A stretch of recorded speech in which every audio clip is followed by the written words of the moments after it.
Hello everyone, thank you for joining us today for our webinar, The Product and Pricing Strategies That You Need to Succeed, hosted by PageSuite and MPP Global Solutions.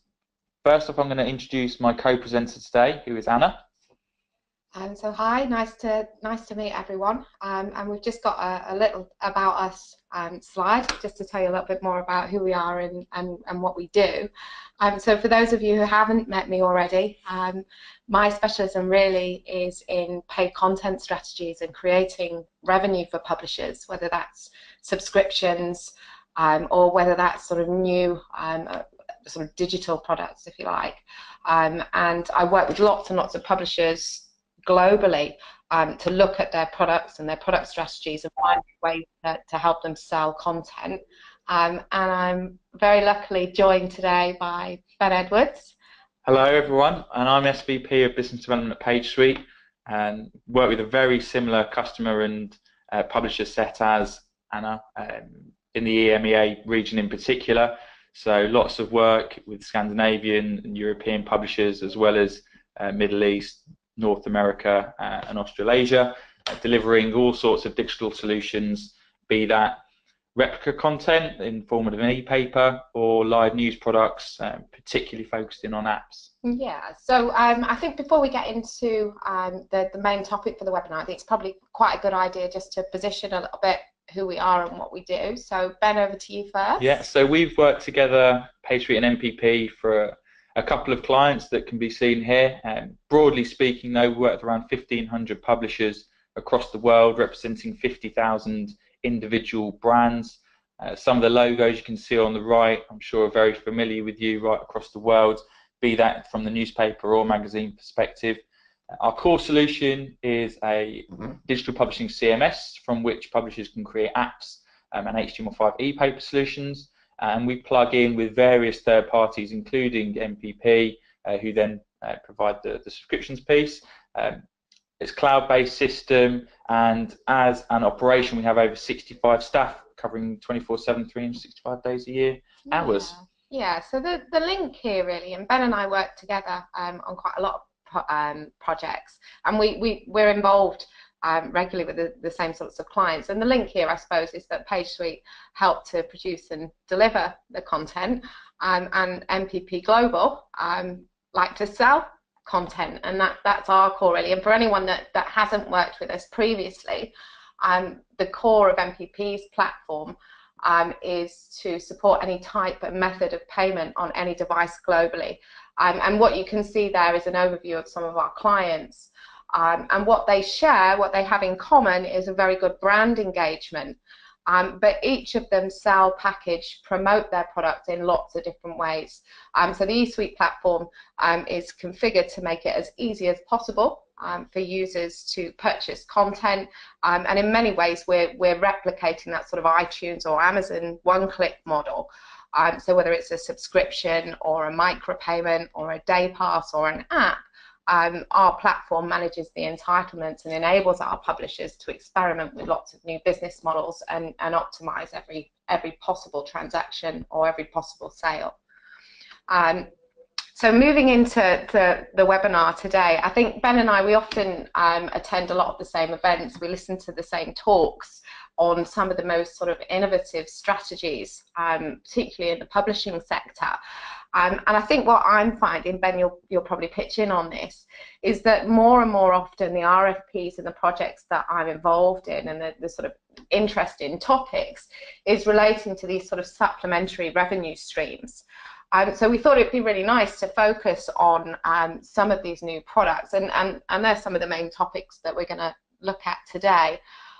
So in the webinar today, we're going to look at sort of sales strategy and an overview at a very high level. Then we're going to look at some examples of some of the most sort of successful apps and spin-off products and different business models that are on the market. And then hopefully Ben's going to give us some insight into the monetization. That's certainly where we seem to have worked together more and more, whether that's individual subscriptions. I know that you guys do various metering products as well.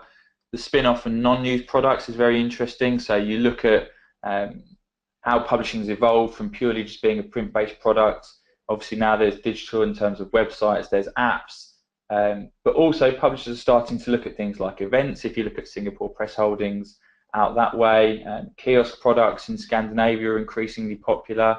You've even got big media groups like Rupert Murdoch, who owns Sky TV.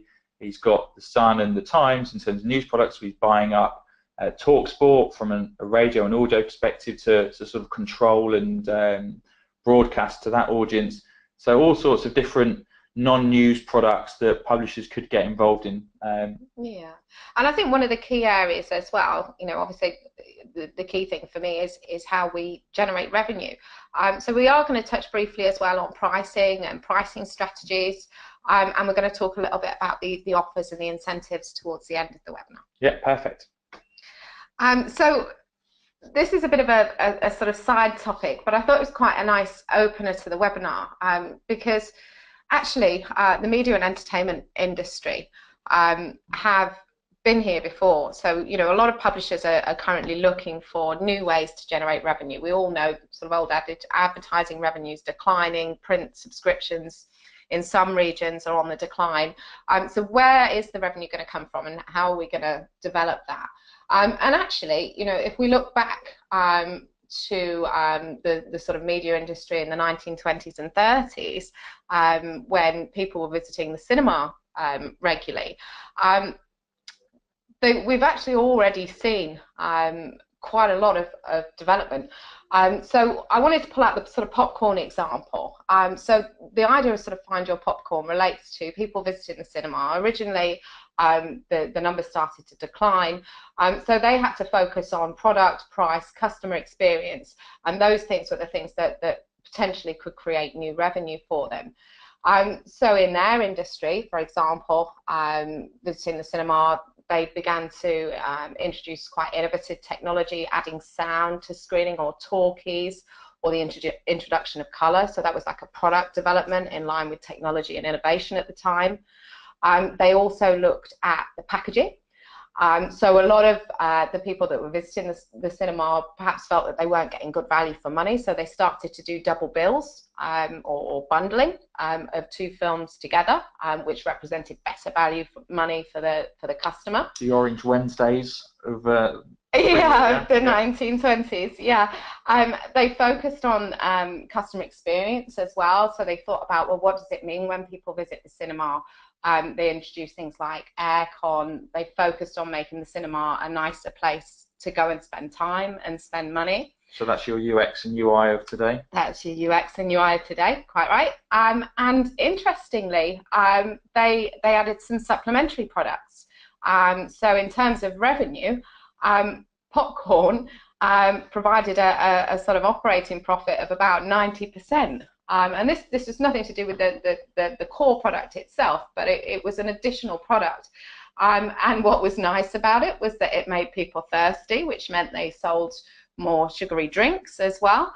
And it also sort of played into that customer experience. It was a deep integration into the overall experience for users. So even if you went to go and see a movie and the movie wasn't so great, you still got to enjoy your popcorn and your soda as a result of that. And I think that's quite a nice analogy, really, for where a lot of publishers are at the moment. I think many are still kind of searching for their popcorn. And actually, you're probably in quite a good position. I mean, my view is that a lot of the publishers that I speak to, they have access to lots of archives of content. They have partnerships already with lots of businesses who are already advertising.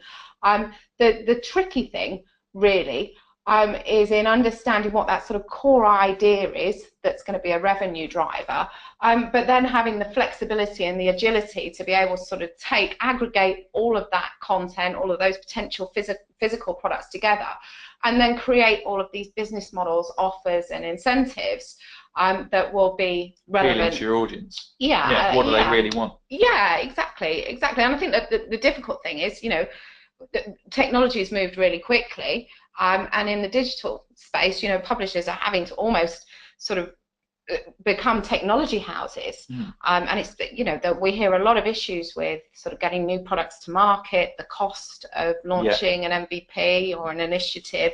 I think a lot of us know what we'd like to be doing, but we don't necessarily have access to the tools, or there's time delays, or it's cost prohibitive. So I think, you know, this is where we're being pulled into products, is that, you know, if you aggregate all of your content in one piece, you actually have access to all of the product that you need already. And the key thing in driving revenue is how you package and incentivize, be that using sort of premium models, app sales, day passes, bite-sized passes. And yeah, I think we're going to kind of touch on that a little bit more. Yeah, just strings off the top of my head, I think if you look at a publisher like Local World in the UK who's got their Plus membership scheme, that certainly plays into the idea of you're already selling into these advertisers. We know that print advertising is declining 15–20% year on year. We know Google and Facebook are going to take 99% of the new digital advertising revenue. So what can you do with your existing partners to leverage that relationship and potentially offer your customers something better, something more unique? Yeah. The Times at the weekend, I was reading, they had a great cross promotion with Alton Towers, which inevitably will drive some added value for the customer as well as the advertiser as well. Yeah, and we're seeing some really good third-party collaborations, but maybe we can kind of touch on those a bit more as we go. So what we've certainly learned in the sort of billing side of things, because, you know, subscriptions and billings is our core, is that there are lots of different demographics of users, and in the projects that we work on, obviously subscription is still very much a core business model for publishers. Why wouldn't it be? And in many cases, print still drives, you know, the majority of revenue. But in the digital space, I think where we're trying to sort of appeal to a younger demographic of user, what we're finding is this sort of package personalization increases the level of customer acquisition. So the technology now exists to be able to understand lots of information about each individual user and automate the display of the right product. So it's kind of right product, right person, right time. And the slide that I've got up on screen here is just illustrating the difference in behavior. So we can collect information about the type of content they're reading, the devices that they're using, likelihood to buy. We can pull social data into that. Are there any core sort of factors that you've seen that all publishers could take a learning from? Is there any particular pieces of data that are gathered on customers, or any particular devices or steps that publishers can immediately have that maybe some of the big boys are doing that regionals or smaller dailies can learn from? Yeah, I mean, I know that you were talking to me, weren't you, about a show that you saw? Yeah, the Wall Street Journal at IMRA was one of them, where they were collecting 30 data points, similar to what you guys do with some of your publishers. But there were three key standouts that really were the most important when it came to actually converting and driving subscriptions. So there was the idea around device, and in particular we see as well that iPad users have got a high propensity to buy. There's the fact that have they got an existing account? So I know you mentioned something around free trials was a really good way for publishers to get that e-wallet set up. Well, I mean, that's why iTunes is so successful, isn't it? Yeah. It's that streamlined user journey and that one-click transaction, and that's essentially what we replicate. So once somebody has signed up and registered, that means that they can make one-click transactions, and obviously that becomes a sort of branded payment journey for our publishers that replicates the iTunes model, but gives them that ability to sell direct. And so what we do a lot of offers and incentives and trials, and the ones that have been more successful have been where you sign up, you register, and you add your payment details. Get those credit card details on file. As part of the trial. And they're the ones that are sort of less likely to churn, as opposed to this idea of just sort of asking somebody to register and sign up. So we know that has a massive impact on acquisition. I think the third one as well, that it doesn't take probably a genius to figure out, but it's where publishers have the biggest challenge, is demographic. And older, wealthier customers have actually got a higher propensity to pay because they were born, grew up, and have moved into an era where they're used to paying for content. Actually, with the advent of mobile and with younger demographics already being so attuned to free content, that might be the bigger challenge for publishers. How do you actually get this younger demographic paying for content in future? Yeah. And again, something we might look at further in is the gifting idea. Yeah. So that they can appreciate the value of a subscription, Yeah. even though they don't necessarily have to pay for it. And I think what we're coming at, or the way that we're coming at this sort of personalization technique is that, you know, we understand that people are different. And there's a lot of talk about using data and analytics to drive subscribers and acquisition. But what we've built are tools so that that happens in real time whilst users are engaged with content. So the idea being, I know that if Susan's read 5 pieces of sports content, for example, then I could redirect her to a bundle for sports-specific content, maybe with a free trial, with a bundled sports ticket, a free T-shirt for a favourite football club, whatever that might be. Yeah. Equally, we know that, you know, there could be a difference. And you know, Bob, for example, maybe always accesses on a mobile phone. So maybe I'm going to automate a redirect to a product page that shows, you know, all of the sort of bite-sized content, app sales, you know, day passes, that sort of method. Push notifications. Yeah. Yeah. So there's a couple of different approaches, but the key thing is having the right tools so that you can kind of automate that. So that, like I say, personalization for us then becomes engaging the reader in real time whilst they're reading your content with an offer that's specific to them. Nice. So before we start, so the next kind of section is going to look at some examples now of the apps and what's in the marketplace. But before we do that, we'd just like to launch a quick poll, because we're actually really interested in hearing from you guys about, you know, what maybe your current supplementary revenue streams are. Or we maybe should be quite upfront on this might form part of our follow-up and industry insight type information, so looking forward to your responses. Okay, so we'll launch the poll, we'll give you a couple of minutes, and then let's dive into some sort of real life examples and some products.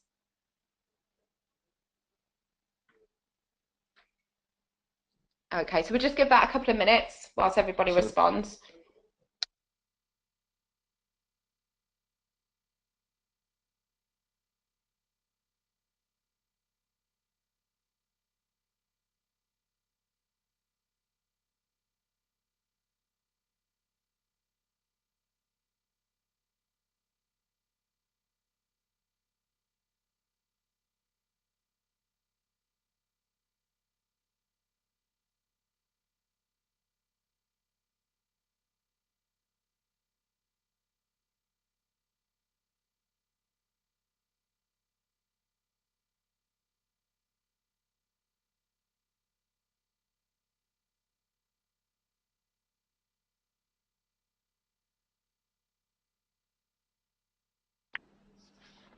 Great.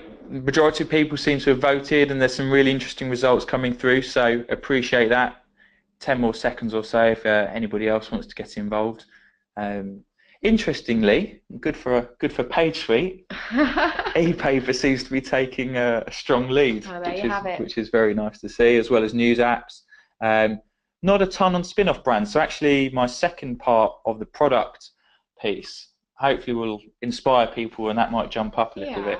Should we jump into digital first and digital only brands? Yeah, so I think we're going to close the poll. So if I close that off, and just to let you know as well, we're going to share the results probably via email following the webinar. But yeah, as Ben said, actually, just as a sort of quick tip off, absolutely, the e-paper I think has the majority. Coming in sort of close second is news apps and websites. But so let's have a look. Anyway, let's move into some of the examples of products. Yeah. So what are people doing in the marketplace? Oh,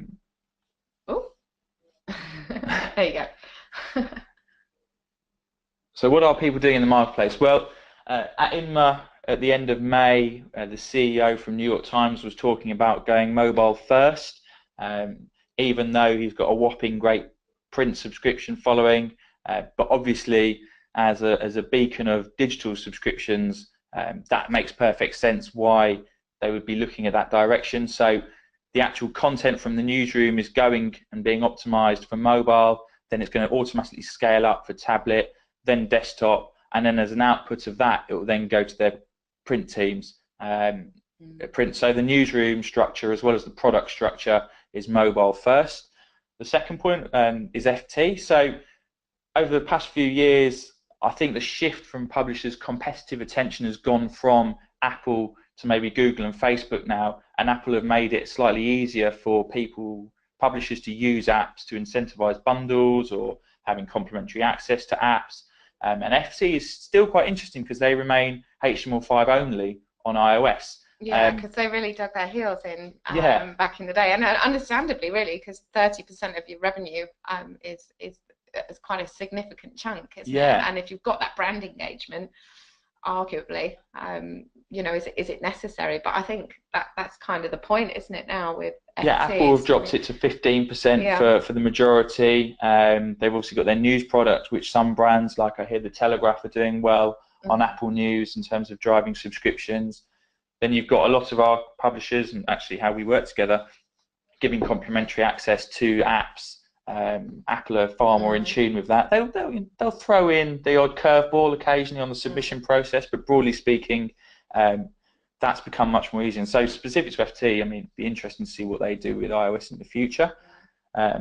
And then you've got the sort of digital-only brands that are coming through as well. So I know one of our clients, Indie, made the big step, or the independent made the big step to go digital-only, and actually they're in profit for the first time in 20 years. They've had some really successful results just by sort of cutting that print product and moving into a digital-only space. So I think we might see more of that from publishers. Yeah, for sure. Arguably. Particularly in competitive markets, maybe. Yes, yeah. So if you look at some cities in America, or even some smaller European territories where there are multiple nationals, is there going to be consolidation, or is there going to be the actual stopping of print? I wouldn't be surprised. On a more regional level, you've got Schibsted up in Scandinavia, investing a lot in digital-only content. Yeah. So on a sort of per event basis, their production costs can be quite low, but they're sending journalists and video teams to local Norwegian football matches. Yeah. And in a recent presentation they gave, they actually said the two most popular pieces of content when it came to driving brand new subscriptions was a rather niche downhill skiing event, and also their video live broadcasting of some very hyper local Norwegian football. Yeah. So whilst a lot of what we talk about and what you hear and read is about the nationals or about the big cross-territory brands like New York Times or Wall Street Journal, FT, there is space for regionals to still be maximising digital content and driving subscriptions off the back of it. Yeah, absolutely. There's lessons to be learned there, because I know a lot of the regionals have kind of struggled with that engagement, and like you say, it's that hyper-local news. But again, if you build an experience and you can build a very personal experience and a relationship with your sort of local readers, a membership, a group, a club, certainly sports content is a huge driver for us. I mean, we're signing sort of sporting associations directly now, as you probably would have seen on the first slide. Yeah.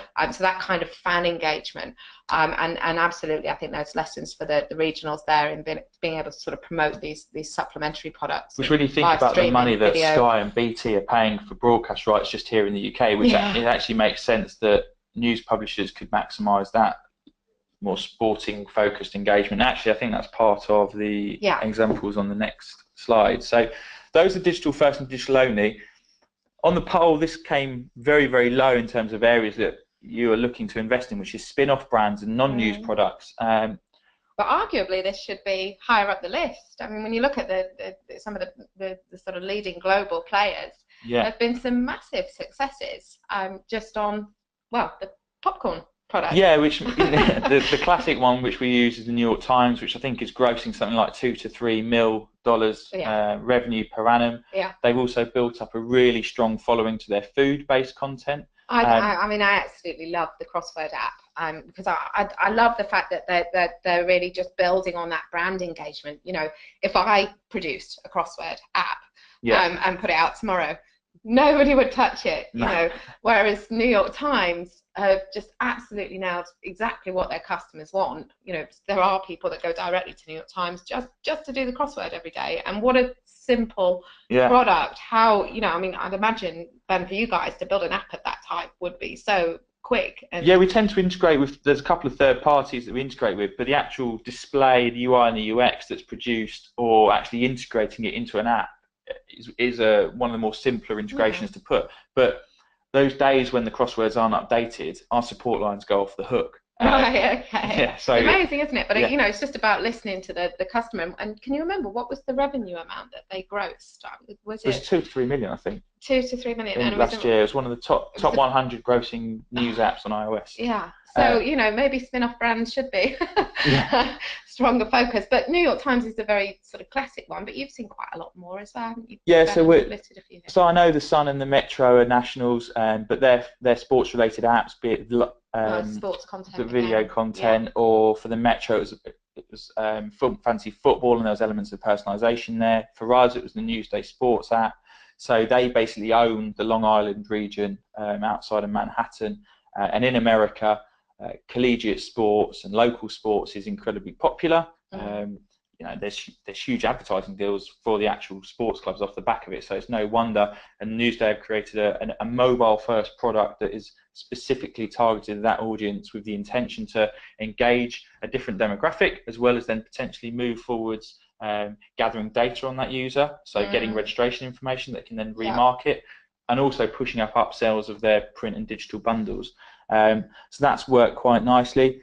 The other example that we give in terms of spin-off or non-news is when you compare geographic regions. So again, comparing the US, where weather and traffic is an important part of everybody's daily lives, and investing in that side of content within your apps or digital products, so that you're adding value to the customer subscription, versus let's take the Middle East, where we work with the Gulf News, and I don't feel they were particularly interested in the weather or traffic, maybe because it's sunny every day. And no reason to worry like us in the UK. No. But prayer times and gold prices were the most interesting thing for their audience. So the real point here is, you're not New York Times and you haven't got a massive crossword following. You might not have a big sports following, and certainly unless you're in the Middle East, maybe gold and prayer times aren't going to be huge. But it's understanding what your customers really engage with your brand for, and then can you spin off something related to that? I think it's taking that innovative approach, isn't it? And I think that's the difficulty sometimes, being able to sort of, you know, launch these, you know, innovative products on the fly, because actually once you've launched them, you're gathering lots and lots of data about engagement, and it gives you that opportunity to really learn about, okay, what worked, what didn't work. The difficulty is being able to sort of get the speed to market, keep the costs down, you know, automate a lot of the processes. If we could speed up that process and each of us launch sort of 5 new spin-off brands, you know, over a very short period of time, we'd learn a lot throughout that process of launching them, and that's what it's all about, really, isn't it? It's about understanding your users, using that data, using that engagement, and that will really sort of drive product strategy, I think. So 3 quick tactical ones also as ideas and inspiration. Kiosk apps are really popular, particularly if you're a multi-title brand. So bundling them all under one kiosk product, a buffet all-you-can-eat style. Very popular in Scandinavia, also in the Far East. Not just selling that all-you-can-eat buffet price to consumers, but can you sell that to businesses? B2B is really coming through. It's we have sort of group account functionality. That's something that's really in demand by a lot of publishers. And another quick tactical one is Tronc. So looking at their audience, they found that healthcare was really important. So they've launched a monthly newsletter. It's a paid-for product, $50 a year, and they're getting really strong paid-for subscriptions. It just comes straight into their inbox as an e-paper, really low-cost production, and great ROI on that. And the final tactical piece was Boston Globe. So again, looking at their market in Boston, large finance firms, insurance firms, again, that B2B angle, paid-for website, it's over $100 a year, and they're getting really strong subscriber levels by just targeting that business professional demographic. Yeah. And Ben, just out of interest, I mean, if I did want to you know, launch a new crossword app or a new sort of spin-off product, and okay, so I've got limited resource in-house. I've got all the content already. That seems to be that's the main thing. Have you got all of the content? If you've got the content in the right formats, then you should very quickly be able to produce a product. The main challenge we see with publishers is they not having the content, which is ironic because they've got newsrooms and they've got archives. It's the technical element, isn't it, that you raised earlier. But we'll work with publishers on that and help them get around it. Yeah, okay, brilliant. And then the next slide, one of the things, the areas that I'm quite interested in is, I know that, you know, when we're talking about understanding the consumer market, there's actually a lot of sort of mistrust of the media, I think generally, by consumers at the moment. You know, there's this sort of idea that, you know, different publications are biased. And what we're seeing as a result of that is a lot more of these sort of spin-off short-form daily feeds. So we're seeing sort of aggregated content like Trinity Mirror's Perspex, for example, which interestingly is a feed of lots of different publishers' articles, other readers' content predominantly, which is quite a nice approach, isn't it? The idea being that they give 3 perspectives for every story, which I think is quite a nice kind of response to that general feeling in the marketplace. But at the same time, we're also seeing things like the short form stories apps. So a lot of you will have heard about the Economist's Espresso app. It's been downloaded over 1 million times now. And again, this is kind of 5 150-word short pieces and 7 60-word pieces every day, which then link out to more in-depth stories on the main website. But what's interesting about it is, again, economists are gaining a lot of data through doing that. So it is a conversion strategy to try and convert subscriptions to the core product, although you can go and buy it directly through the App Store, and a lot of people do. But again, you know, what's nice about this is it's a format that is aimed at a younger demographic, high mobile usage, short on time, and I think, you know, in terms of value and in terms of engagement, that younger generation, we're all on the shift all the time. We're on the move, we're going to work, you know, and typically my feed for news, I don't know about you, Ben, but me personally, is on my mobile phone in the morning on the apps that I, you know, so and you know, so this is quite nice. It's aggregated, it's short form.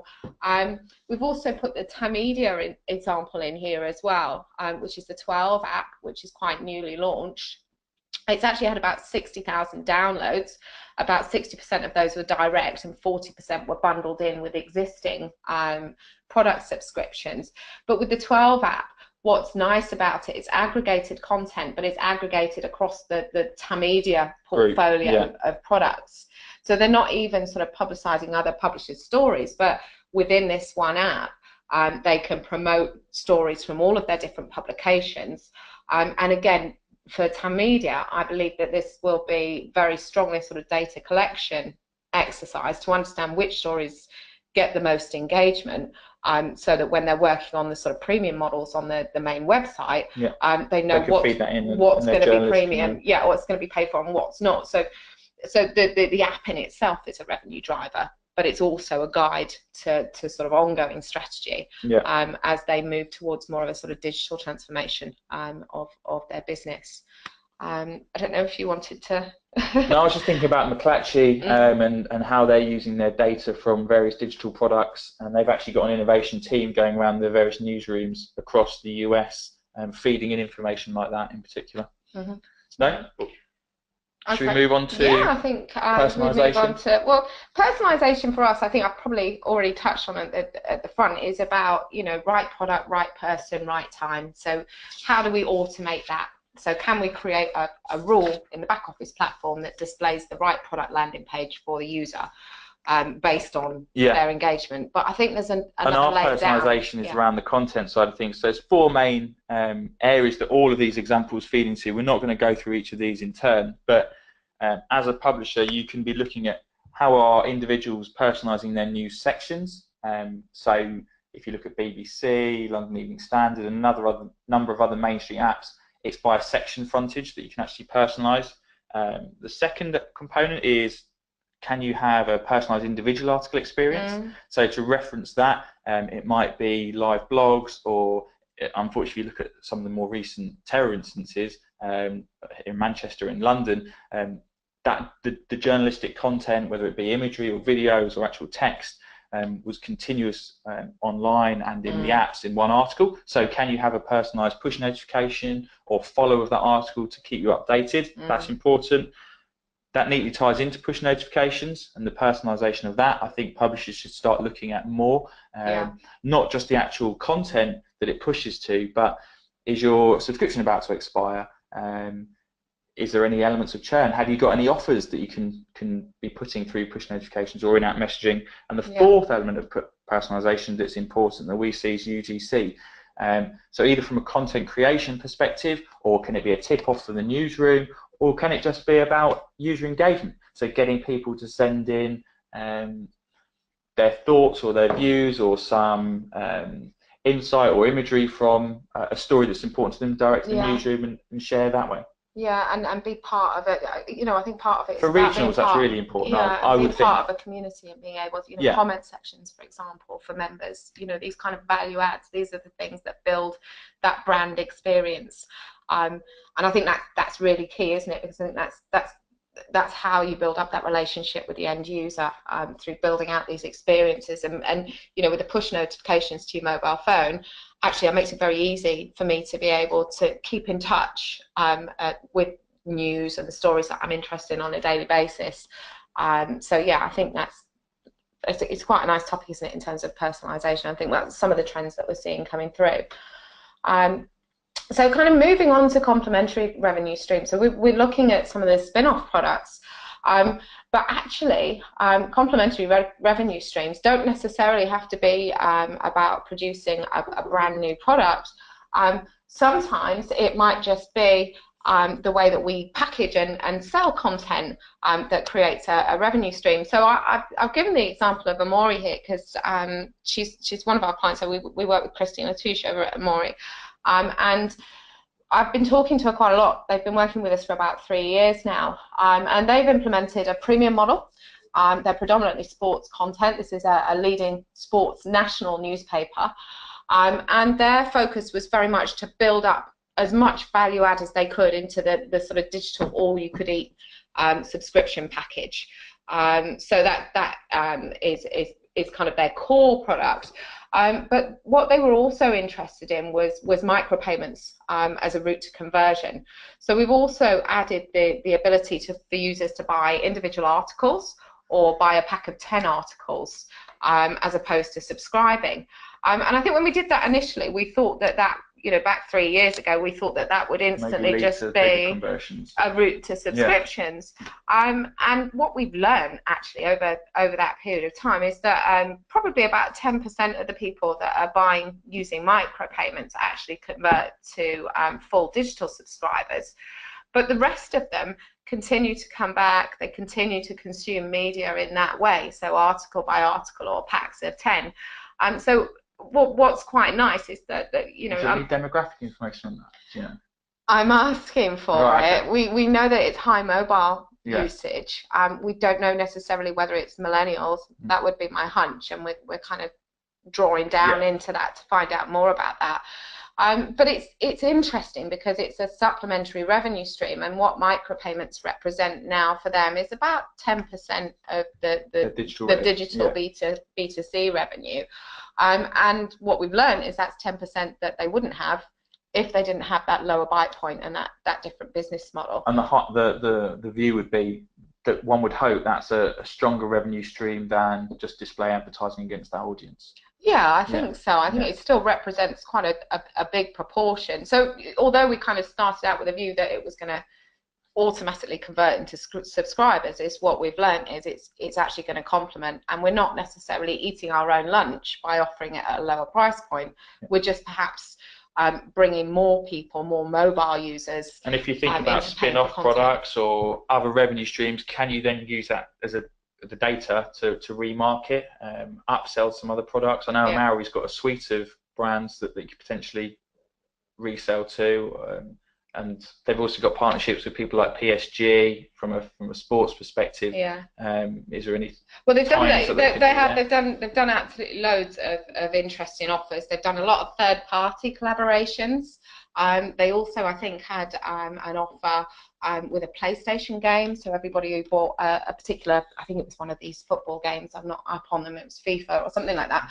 But everybody that bought this particular PlayStation game got a free trial to the main L'Equipe content. Actually, one of their biggest drivers as well is gifting. So gifting represents about 35% of their subscription revenue. So that was big for the New York Times and Wall Street Journal as well, and it does make me think, why aren't more publishers doing that? Working with, let's say you're a regional and you've got a city with a big university or strong education system, why aren't you working with the schools and universities and wealthy entrepreneurs to say, look, get it complimentary access to your local paper? Well, yeah, and I mean, I think business to business is growing for publishers as well, and there are a few different ways that you can do that. I mean, a lot of publishers kind of take the easy route and do sort of whitelist of the IP address, but what we've developed is the ability to create these group accounts that you know, a business could purchase and then send notifications to all of the users to encourage them to sign up and register, and then you get a whole new load of demographics and information about your users. And yeah, you're absolutely right, Ben, that would be a brilliant way of bringing in students or people in universities and younger people and encouraging them. Paid for content. So moving forward, and we could talk about this all day, but not everybody can join us all day. So moving quickly forward, and on the same theme of packaging, the other area here is kind of physical product sales, and actually, interestingly, in the poll, about 20% of you say that one of your biggest revenue driver is e-commerce or physical products. And I think about sort of 58% of European online consumers and about 75% of UK online consumers are very comfortable buying physical products online, although they're still obviously apprehensive in some cases about digital. So I think there's a very good case to support your core subscription model, maybe work hand in hand with your advertisers, maybe even as simple as advertorial pieces to sell product as well. And the examples that we've given here are sort of Condé Nast, who have launched the subscription boxes as a sort of add-on, and I think that plays well. We're seeing a lot of that in the magazine industry. Yeah, they started to bring that in-house in terms of product sourcing and the actual packaging and delivery, I read, but they were using a third party to deliver that and then just creaming off a percentage of the revenue. I understand that they're actually bringing that in-house, so they're getting a stronger control on cost and obviously their margin. So it'll be interesting to see how that goes. I'm sure with their brands they can test out different types of audience to see who has the highest propensity to buy. Yeah, it's quite interesting. It's not just Condé Nast, but we see a lot of physical product sales. And the other side of this is kind of I've given the example here of MyMail, just because that's one of our sort of clients, and this idea of sort of members benefits or members offers, so only available to an exclusive club of subscribers. And I think a lot of publishers do that, whether that's sort of wine clubs or just playing in, you know, the Telegraph do it very well with sort of homewares, which suits their demographic of slightly older population that might be interested in buying, I don't know, Tupperware, etc. Yeah, they understand their market very well, and so these other models that we're also seeing coming through. So making most of premium audiences, well, you touched on the Telegraph there. Premium models in the digital space certainly seems to be growing to me. When I go to Scandinavia or over in the States, moving away from just strictly looking at a hard paywall or maybe just looking at metering, premium seems to be really popular because it gives editorial and journalists in newsrooms the route to say, yes, that piece of content is valued by looking at your data and putting that behind the premium piece. But then there obviously is still a number of brands out there in the UK and the US in particular. I've referenced FT, the Times of London and Newsday, who've got their hard paywall, and that obviously is a strong digital revenue drive for them. You actually and you know, again, I've just shown a couple of examples of some of the sort of product sales pages for the Daily Mail here, because interestingly, premium isn't necessarily just premium. What we're seeing here when we're hitting these product pages is all the value add built out, and you know, standard, premium, you know, premium, you know, the premium plus print, for example, and lots of different price points. Can it get too confusing?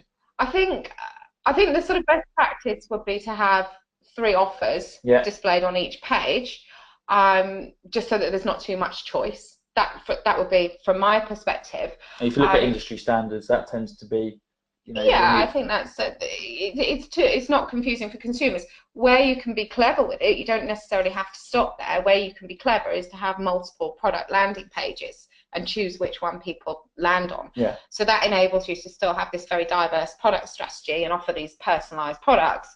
But yeah, in terms of actually display of the offers, probably 3 per page. You wouldn't want to go much greater than that. What I still love from a paid for perspective is that if you look in the UK and some other developed economies, in terms of tablet products and paid for digital products, the e-paper still does reign supreme. Yeah. Daily Mail is a paid for tablet product, the Sun's got a paid for tablet product, Daily Express, Daily Star.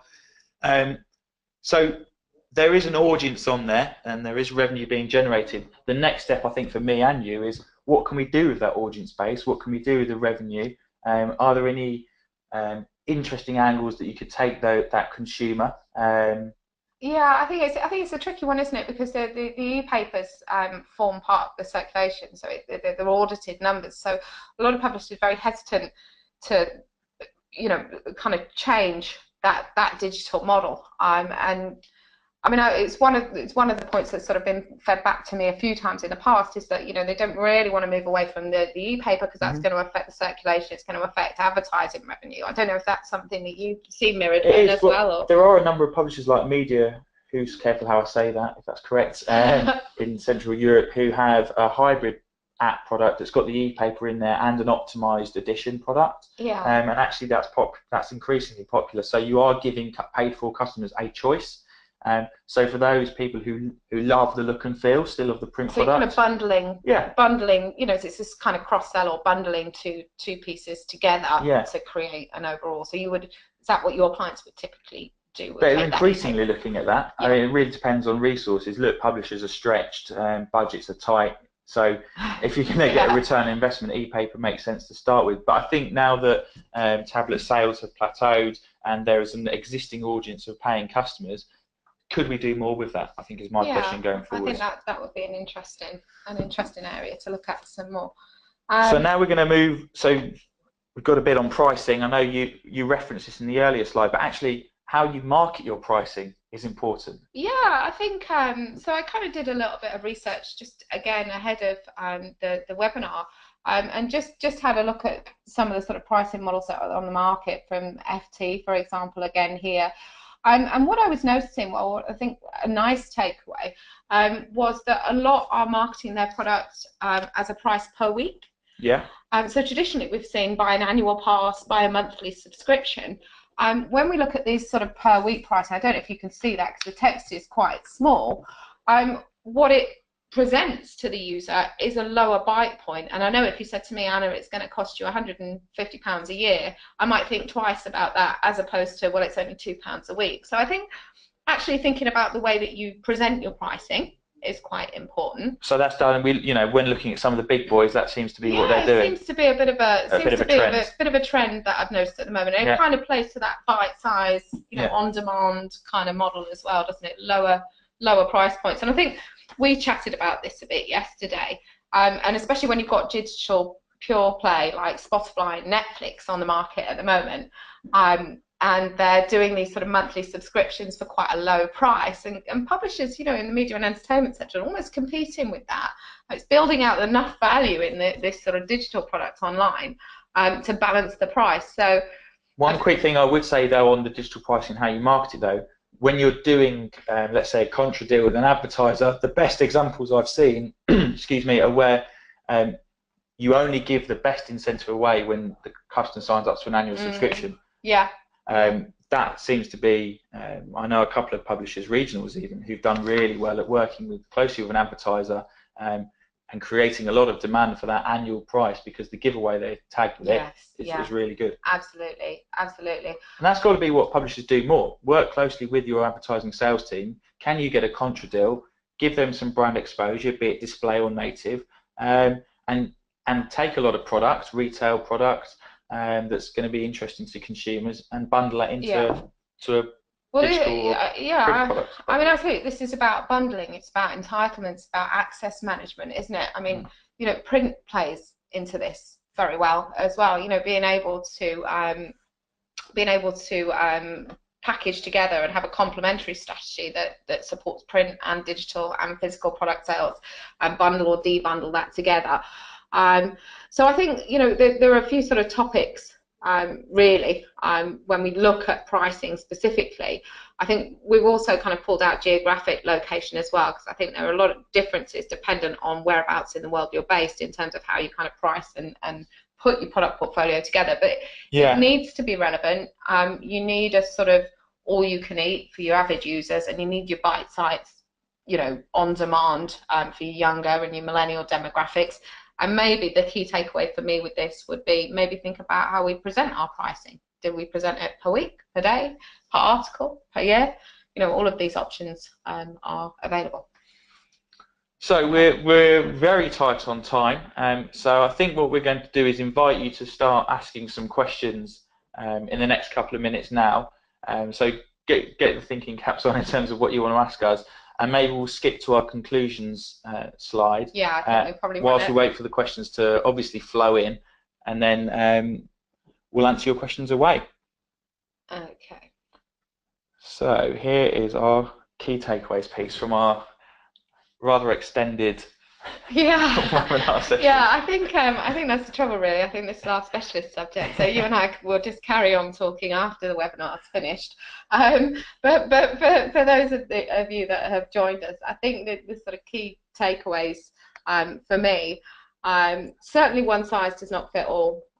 Where I might choose to buy on my mobile phone on demand, maybe my father, my brother, my uncle might choose, you know, an all-you-can-eat digital package.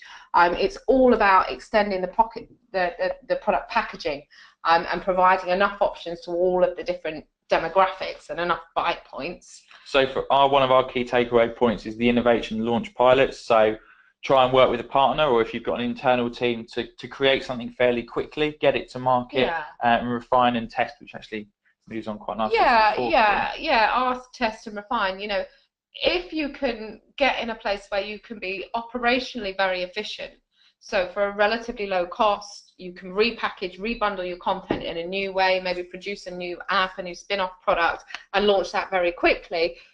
That gives you the opportunity to learn about your consumers and to learn about what they want. So constantly, and that process of refining products should be an ongoing process. You know, we don't just launch products and people will come. It's a marathon, and we need to continue, ask, test, refine. So it's not a case of build it and they will come.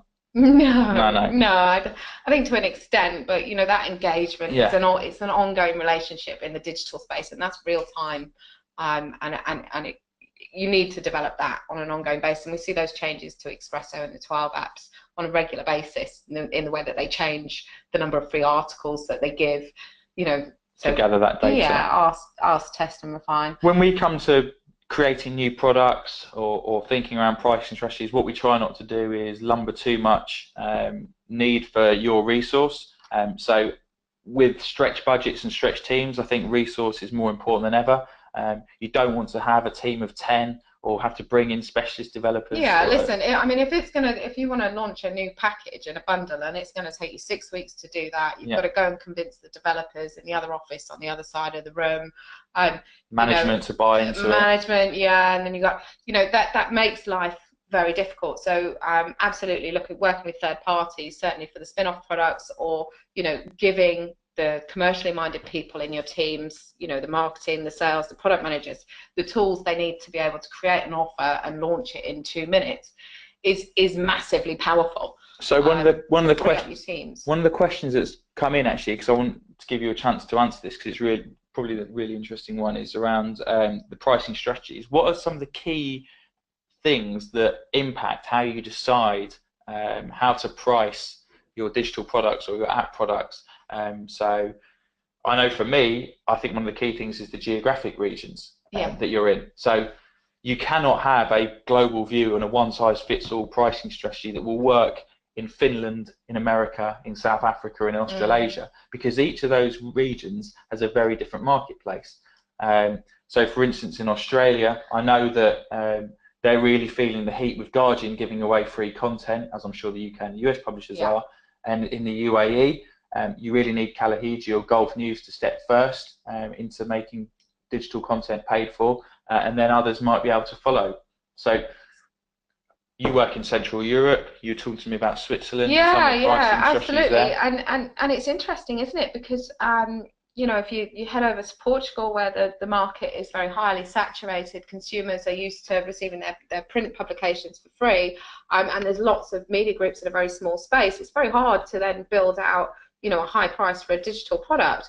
Whereas in more sort of affluent countries like Zurich, for example, the price points are still much higher.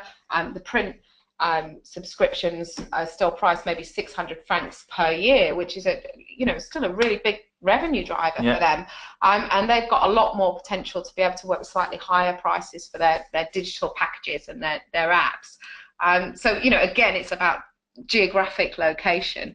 Another nice question: how does this impact and work with my print business? So I think, again, depending on your actual print business, because if you're in India, your print circulations are still going up. But if you're talking about a European market or a North American market where print circulation is declining, obviously bundling in with digital to try and slow down print circulation decline. I don't even think. I think it's more simplistic than that. You know, if I wanted to buy a print subscription, typically I would go to a website of that publisher. To sign up, register, and buy a print subscription. So typically, I buy it in a digital way, and I think most of the publishers that we speak to are finding that increasingly is that people are buying physical products on a digital website. So actually, I think it's fundamentally it's quite basic. It's about complementary product strategies. So let's forget about separating out print and digital and apps, and let's build a complementary strategy that spans across the portfolio, that encompasses print, that uses app to build out value, to build out overall consumer experience, and maximize revenue in that way. So somebody else asked a question about print innovation. Do you mind if I take that one? Yeah. Because a really strong example of a print innovation product is the New European, which was actually created by a regional publisher in Norwich, which I guess is more famed for Delia Smith and mustard than it is daily or national papers. But the New European really echoes my most important point when creating a spin-off or a new product, and that's, does it give the audience something they really want? And the New European gave people who didn't vote for Brexit a voice and a way to sort of express their angst at the other 51% of the country.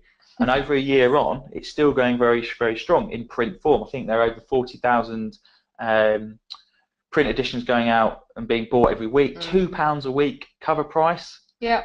Nice margin on that. Yeah. How they then use digital and apps, very simple. They just built a pretty simple website and built a pretty simple e-paper app and had it as a standalone revenue. So none of this bundling, actually. They just said, right, we're really happy with the print revenue stream. We don't need to give our print subscribers any more value. Put it as an app, and we'll treat that as an additional revenue stream. Yeah, and I think that's kind of where that kind of leads us quite nicely to where we started with the kind of popcorn example, which is about knowing your customers and understanding your market. And there we have a very relevant, very news focused example of why people will engage and buy content. I think there's one last question that's just come in. What is in capital letters, what is the most effective tool to gaining new subscribers? Oh. Pick one. If I picked one. What is the most effective tool? Actually, I think it's the one-click transactions. You know, once you've actually gone through, I think certainly the metering functionality. So what we're talking about, automating and promoting personalized offers and incentives based on user behavior. We're seeing some really good results with that. So if every publisher had all of their customers that had an e-wallet, and whether you're implementing micropayments or subscription, whatever, but if they had that, if the publisher had those payment details, you think that is going to be the key thing to? I think payment details are core. Yeah. I think having that very streamlined user experience in the one-click transactions, we definitely see peaks. I'd say our most successful publishers, the ones that have the highest acquisition spikes, are the ones that are very active with offers and incentives. I know Economist, for example, we launched something like 300 different bundles over the past 12 months whilst they've been testing out different packages and different promotions.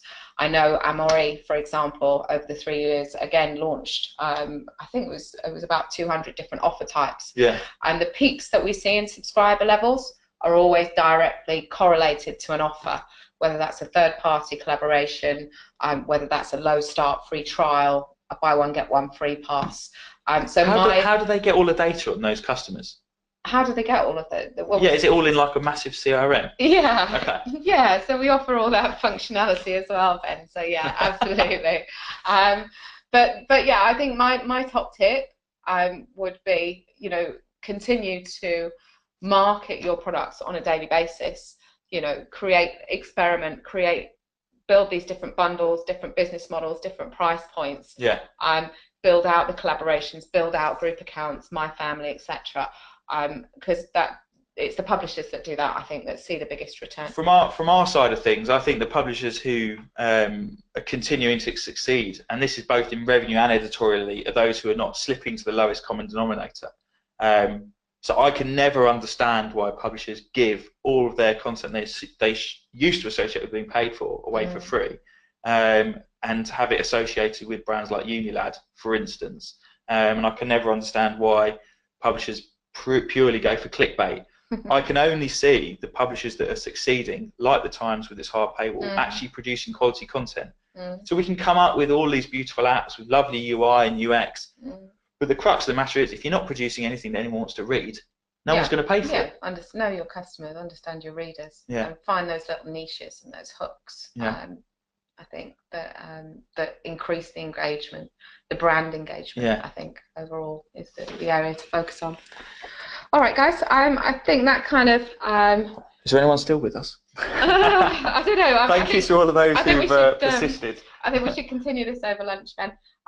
But thank you to everybody that's joined us on the webinar today. Absolutely, we're going to share all the poll results. We'll probably, I'd imagine, do a little write-up. On answer all of the questions that maybe we couldn't necessarily see. Any questions that we haven't seen, and obviously, Ben and I are available offline for questions and very easy to find. So if you want to talk to us about any of the topics, whether that's producing new apps or new products, or whether that's actually your go-to-market, your revenue strategy, please feel free to get in touch with us after the webinar. Perfect. Thank you, Anna. Thank you, everyone. Much appreciated. Okay. Thanks a lot, guys.